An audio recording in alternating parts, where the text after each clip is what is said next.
Crawley makes a big impression with 100 as Kent dominate with the bat.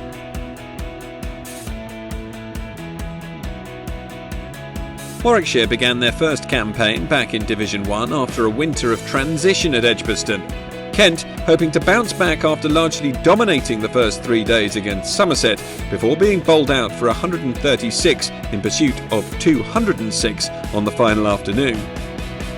Kent made a solid start to their innings on what looked like an excellent batting pitch at Edgbaston.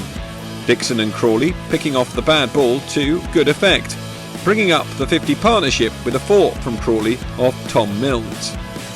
Warwickshire would have been starting to worry as lunch approached with no wicket in sight before the Australian Ryan Sidebottom claimed his 50th first-class wicket when Dixon fenced to gully.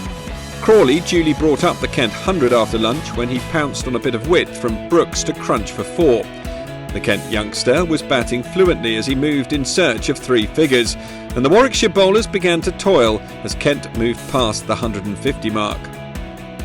Miles was finally able to make the breakthrough when Renshaw edged an expansive drive through to the keeper for 36. But the danger man Crawley remained, and he was able to bring up the second 100 of his career off 165 balls, including 17 fours. Warwickshire struck back in successive overs when Bell Drummond edged Brooks low to the keeper, and then Patel flighted one and Crawley insides edged through to the keeper as well. That left Kent 229 for 4 at the tea interval. Kuhn looked to press home Kent's advantage in the evening session, taking a liking to the bowling of Will Rhodes in particular. He reached his 50 with back-to-back 4s. Kuhn was looking ominous, but Miles hit back for Warwickshire, trapping him in front for 72. Robinson reached his maiden 50 for Kent and finished the day unbeaten on 59, Kent closing in an excellent position on 367 for 5. He'll look to push on in partnership with the evergreen Darren Stevens on day 2 to ram home their side's advantage. Robinson sparkles with maiden 100 as Kent dominate with the bat. 21-year-old opener Zach Crawley made the second first-class century of his career as Kent dominated with the bat on day 1 against Warwickshire. Kent were out of the blocks quickly on day 2, Stevens crashing Milnes through cover from the second ball of the day. And not wanting to be left out, Robinson took side bottom for back-to-back boundaries soon afterwards. But Warwickshire were able to land an early blow of their own when Henry Brooks rattled Stevens' pad with the batsman looking to leave. Robinson was still batting with great control. He took Kent past the 400 mark and maximum bonus batting points. Podmore fell when playing round a straight one from side bottom to leave Robinson in danger of running out of partners. But the youngster moved to 98 with 3 4s from a Miles over. And the 20-year-old brought up a brilliant maiden century from 166 balls with a boundary off Milnes. He would be able to go to his lunch on 123 not out after another excellent session with the bat for Kent, their aim to push towards a declaration in the afternoon. Milnes fell early after lunch, top edging a sweep off Patel. But Robinson continued to take Kent beyond 500 before he fell to a wonderful stumping from Ambrose. Kent decided enough was enough, declaring on 504 for 9. Warwickshire openers Sibley and Rhodes had great success together last season, and they looked to have made a steady start when Rhodes took back-to-back boundaries off Stevens. Their good work was undone, however, when Rhodes edged a somewhat lazy flick through to Robinson off Stevens. And soon afterwards, Banks edged a drive off Milnes, with Crawley taking a good low catch to reduce Warwickshire to 36 for 2. Sibley and Hayne dug in to reach tea at 53 for 2. Hayne fell not long into the evening session when he edged a loose drive off Milnes through to the keeper. Sibley and Newman Hose both dug in, with neither really looking to score, until Sibley took advantage of Matt Renshaw being given a bowl to clatter a couple of boundaries and bring up a battling 50 off 149 balls. Warwickshire eventually reached stumps with their 136 for 3 coming at 2.5 runs and over. Not that they'll mind that one bit after Kent racked up over 500 declared. A battle is on, going in to day 3. Sibley continues form, but Kent push for victory at Edgbaston. Kent's Ollie Robinson hit a maiden century on day 2 to seize the advantage for his team at Edgbaston as Kent declared on 504 for 9 before claiming 3 wickets. Sibley picked up where he'd left off in the evening with back-to-back 4s off Matt Milnes, before Milnes struck with an outswinger that took the outside edge of Hose's bat, with Robinson taking the catch behind. Sibley and Ambrose dug in before Sibley drove Claydon to bring up his century, his 5th in successive first-class matches stretching back to last season. Ambrose took advantage of part-timer Bell Drummond being brought into the attack to crash successive 4s to end the session. Warwickshire still 280 behind at lunch, but with an excellent session under their belt, having lost just the 1 wicket. Ambrose didn't last long into the afternoon session, however, when he was struck on the knee roll by a ball from Darren Stevens, falling LBW for 44.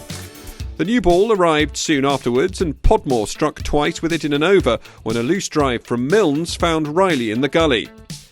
And then he hooped one in to Chris Miles to pin him LBW. Sibley was in danger of running out of partners, so he counter-attacked with a couple of boundaries. But Podmore was really getting the new ball to move, and the in-swinger worked again for him as Sibley was LBW for 132. And in the next over, Brooks edged a big drive off Claydon to fall for a duck. The final wicket pair weren't going to die wondering. They decided to hit out, with Patel clattering Riley for 6, and there was another Patel maximum off the same bowler to take the last wicket pair to an unlikely 50 partnership. The Warwickshire tail continued to wag before Patel finally miscued one and top-edged to Coon in the deep.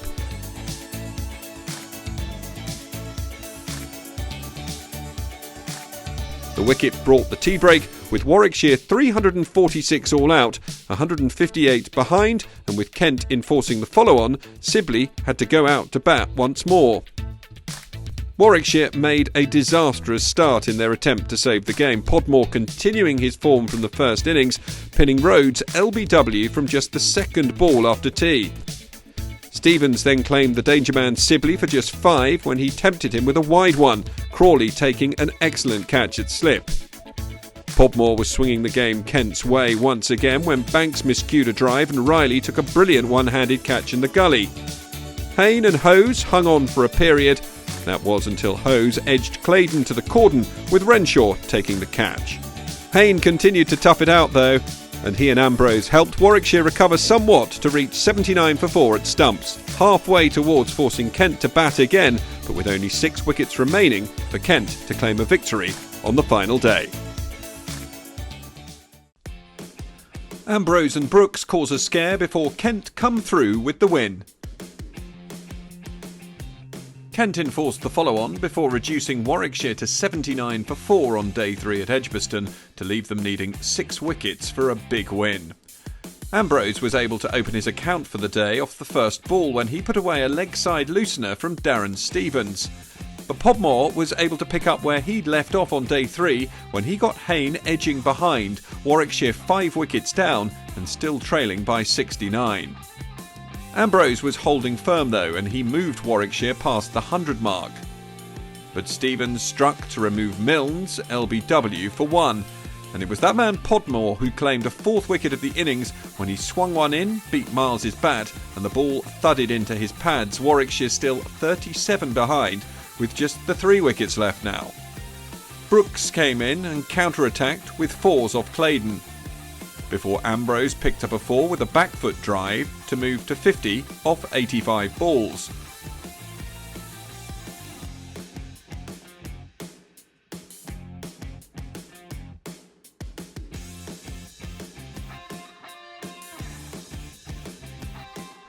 Warwickshire were able to move in front as Brooks attacked and the 50 partnership came up from just 64 balls. The hosts able to reach lunch at 195 for 7 with a lead of 37, an excellent recovery in the second half of the session from Ambrose and Brooks. And the Warwickshire pair picked up where they'd left off in the morning session with regular boundaries amid rising Kent frustration. Brooks smashed Stevens through the offside to bring up his 50 off 65 balls, and the 100 partnership came up to move the lead to 63.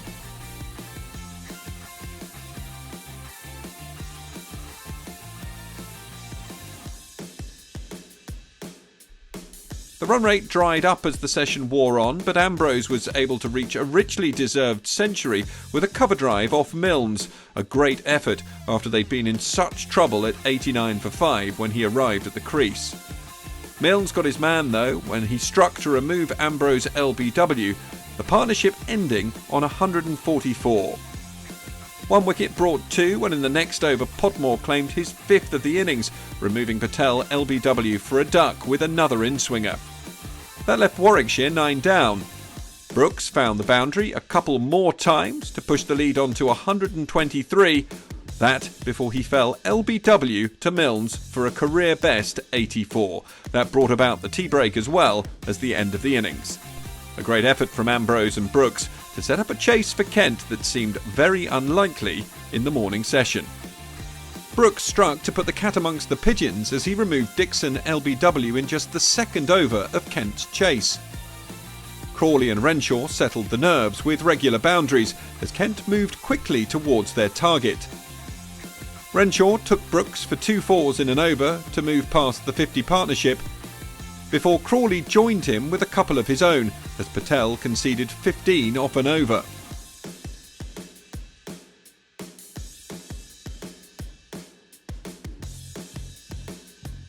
Patel grabbed his revenge when Crawley played across the line to fall LBW for 45.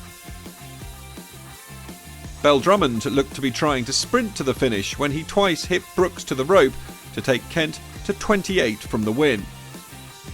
Renshaw sealed the win at around 25 minutes past 5 with 3 boundaries off Miles. Harder work than they would have expected entering the final day, but a morale-boosting win for Kent nonetheless after their loss last time out. They take a maximum 24 points, with Warwickshire having to content themselves with just 4.